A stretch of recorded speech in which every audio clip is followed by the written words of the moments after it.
MCA चले जाइए, आप मिनिस्ट्री ऑफ एजुकेशन चले जाइए, पर इस देश के शिक्षा मंत्री को देश के स्टूडेंट्स के प्रति कोई जवाबदेही नहीं है। एनटीए कोई बहुत जवाबदेह बनाई गई एजेंसी नहीं। होश में आओ, बच्चों के भविष्य के साथ खिलवाड़ करना बंद करो।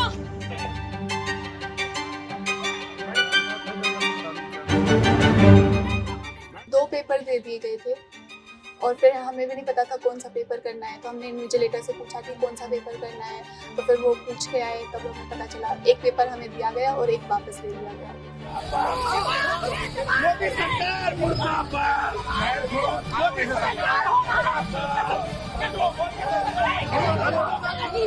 62 से लेकर 69 के जो रैंक के बच्चे हैं, ये सभी एक ही जगह के सेंटर के बच्चे हैं। इनके रोल नंबर से पता पड़ता है। कोई पेपर लीक नहीं। बिहार में अरेस्ट हुआ है, दिल्ली में भी अरेस्ट हुआ है, पेपर लीक दिल्ली में भी अरेस्ट हुआ है। मैं आपको विनम्रता से कहूँ, पेपर लीक की कोई घटना की कोई पुख्ता प्रमाण नहीं है। संभव है कि शिक्षा मंत्री को सूचित ही ना किया गया, लेकिन अगर ऐसा है तो ये और डरावनी बात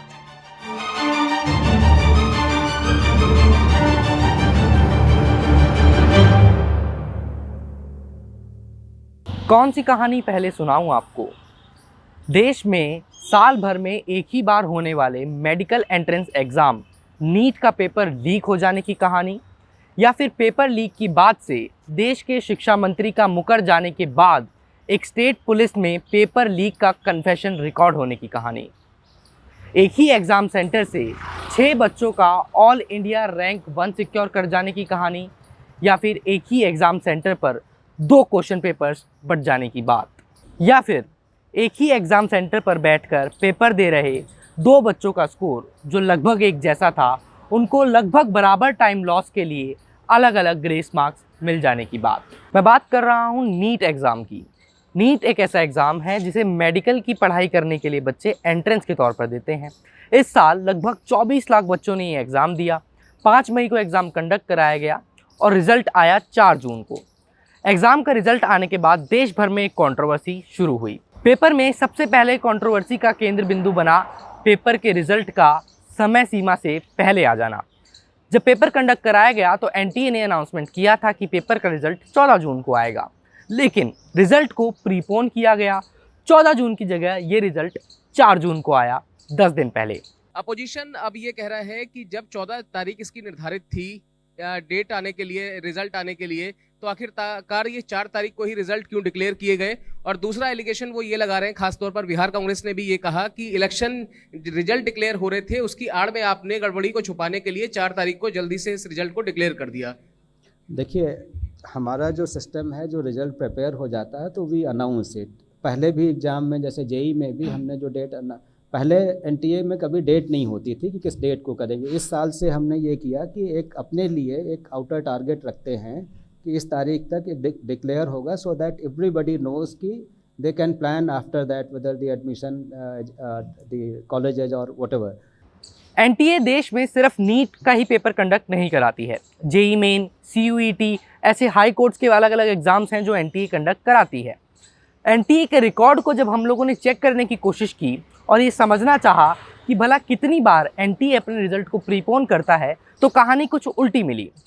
पता चला कि एनटीए द्वारा कंडक्ट कराया जाने वाला सीयूईटी का एग्ज़ाम, जो दिल्ली यूनिवर्सिटी या तमाम यूनिवर्सिटीज़ में एडमिशन लेने के लिए एक और एंट्रेंस एग्ज़ाम है, उसका रिजल्ट तो उल्टा डिलेड है। इसी साल के एग्ज़ाम की मैं बात कर रहा हूँ। साथ ही साथ जेई मेंस के रिजल्ट भी पहले देखने को मिले हैं कि एनटीए ने कंडक्ट कराया एग्ज़ाम और रिजल्ट लगभग 1-1 महीना, 2-2 महीना डिले हुआ है।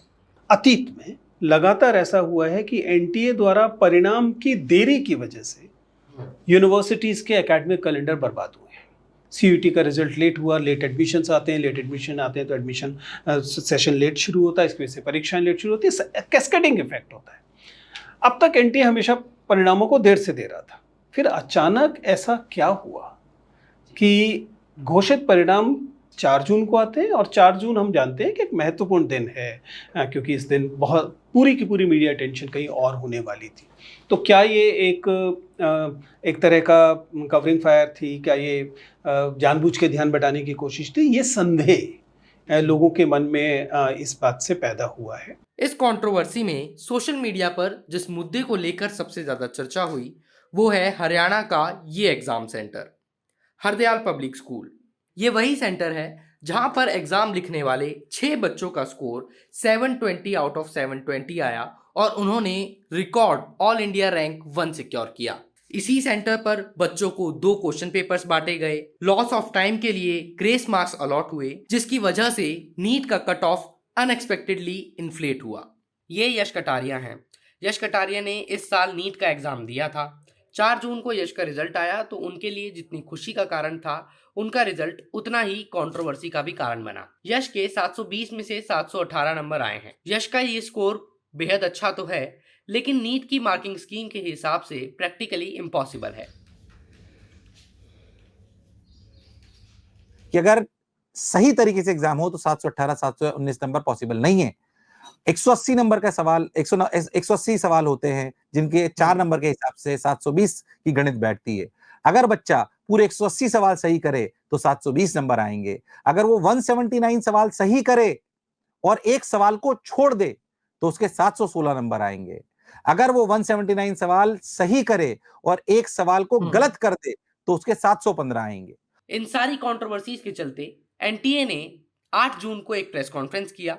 उस प्रेस कॉन्फ्रेंस में इस बात की जानकारी दी गई कि 6 सेंटर्स पर कुल मिलाकर 1563 बच्चों को, जिन्होंने हाई कोर्ट के अंदर पिटीशन फाइल किया था to get compensatory marks for loss of time, उन्हें कंपनसेटरी मार्क्स दिए गए हैं। Issues at about 6 centers that affecting about 1600 candidates that because of the wrong distribution of question paper and issues there 1 or 2 candidates 2-3 candidates got the torn OMR and they like alleged ki they got less time because of the center superintendents. They should have given the 3 hours 20 minutes. Our instructions are if any exam is started late, like in place of 2 o'clock, if it starts 2:30, so the exam should end not at 5:20, it should end at 5:50. And this has happened at most of the centers, but at some centers the exam was conducted in such a way that they could not get the enough time. So the candidates, the concerned candidates, they went to honorable high courts and given the representations that petition that they got less time, say either they should be retest or they should be compensated for time. कुछ दिन बाद NTA ने supreme court में इस बात का जिक्र किया कि एनटीए इन 1563 बच्चों को मिले ग्रेस मार्क्स को हटाने जा रहा है और इनका एग्जाम 23 जून को रिकंडक्ट किया जाएगा। एनटीए के इस अनाउंसमेंट के बाद यश के पास भी एक ईमेल आया। उस ईमेल में यश को बताया गया कि आपका without grace mark score 640 out of 720 है। अगर आप नीट एग्जाम रीअपियर करना चाहते हैं तो आप कर सकते हैं, अदरवाइज यश का 640 स्कोर ही फाइनल माना जाएगा। यश ने हमसे बात करते हुए बताया कि उन्होंने हाई कोर्ट में किसी तरह का कोई पिटीशन फाइल नहीं किया था। एनटीए ने जो मतलब बाद में जब मार्क्स हटा दिए उसके बाद ईमेल आया था मेरा फाइनल स्कोर कितना है, वो बस लास्ट ईमेल वही था मेरे पास। या तो मैं अपने स्कोर 640 मार्क्स रख सकता हूँ या फिर मैं 23 को जो एग्जाम है उसमें अपीयर हो सकता हूँ। विदाउट ग्रेस मार्क्स से मेरे इतने मार्क्स है कि मेरा एमबीबीएस में सिलेक्शन हो जाएगा। एनटीए ने जब विदाउट ग्रेस मार्क्स वाला रिवाइज स्कोर कार्ड रिलीज करने की बात कही तो अंजलि यादव के पास एक मेल आया।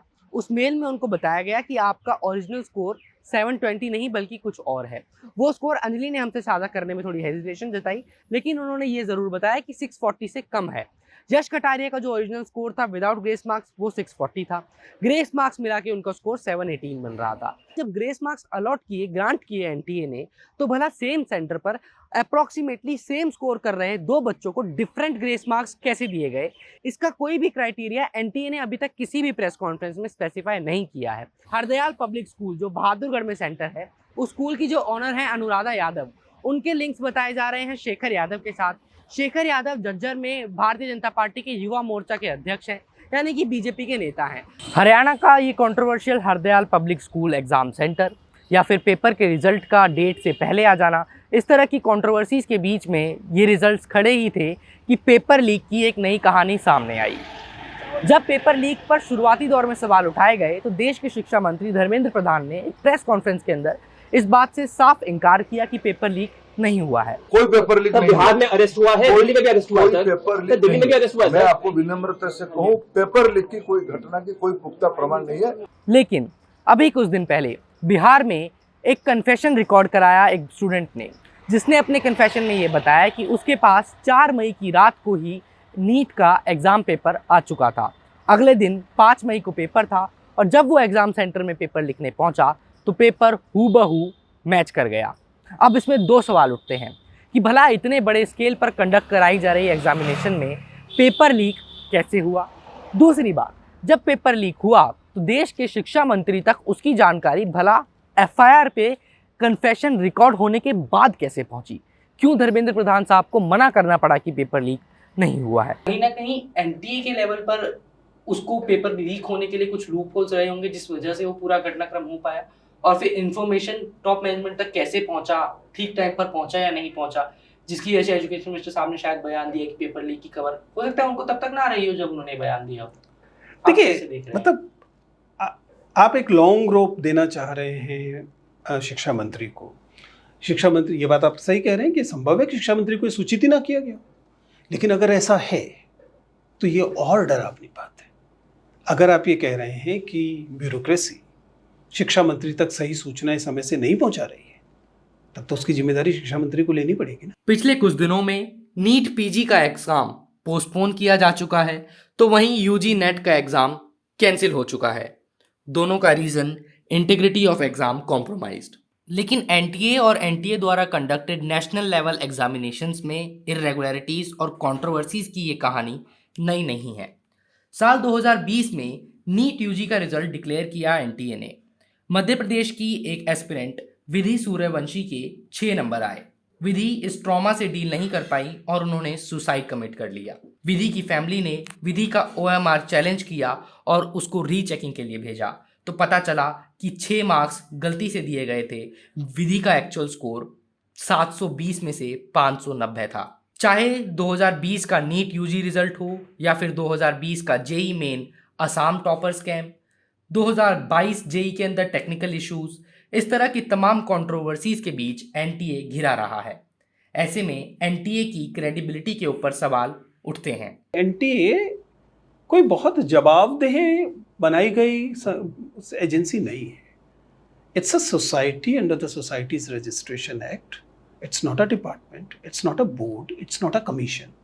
It is only a society under the societies registration act, जिसका मतलब है कि उसकी अकाउंटेबिलिटी डायरेक्टली, ईमानदारी की बात है कि डायरेक्टली उसकी अकाउंटेबिलिटी जो है वह संसद के प्रति भी नहीं बनती।